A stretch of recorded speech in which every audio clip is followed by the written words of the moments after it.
Neat museum, marveled Elbrand to himself as he checked his red walnut wristwatch. Blast me, he chafed inwardly, I'll be late to meet Betty Ann. Yet as he wandered toward what he thought was an appropriate exit, Elbrand found himself face to face with his greatest fear, being lost in a museum littered with odd things sticking out gloomily. Hell must be somewhat like this, he kept repeating under his breath as he paced to and fro for the next 384 years, occasionally bumping into protruding artifacts. The guy in the silk kimono, or whatever the hell they call it over there, came out and bowed to the snotty American kids. Even though he wasn't built like a meat freezer, he was a scrappy old bastard nonetheless.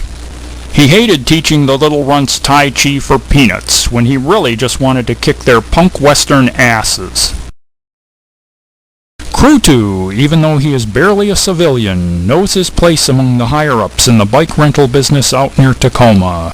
It's his job to purchase caseloads of brown plastic nipples for the various branches of the service in the western states.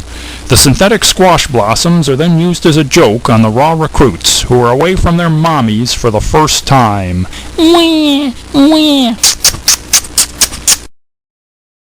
The waters of knowledge leak stealthily into the soil as the smiling moon garbles nonsense into the ear of the sun. Clever wolves hunt for grubs, communing with the stinking worms through the crumbling leaves of Brother Bear's domain.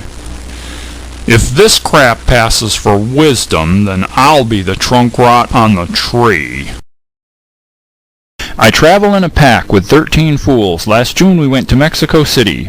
The water was atrocious. It made us sick. It tasted rather sour and gritty. We went there to exploit the cheap labor, and to party with the $10 whores. We'd get drunk on cheap wine and sing sad songs like desperados through the swinging doors. Put away your guns, we mean no harm. We're college students strapped for cash. We're here with magic markers, defacing buildings at the hotel with the black mustache. I realize we're hapless gringos, though we're quite adept at dealing drugs, but we wouldn't want to rot in jail with your perverts and your government thugs. We can buy you off with sexual favors, or we'll work our tushes off in your fields. Our connections back home stretch to London and Rome, all depending on the coca plant yields.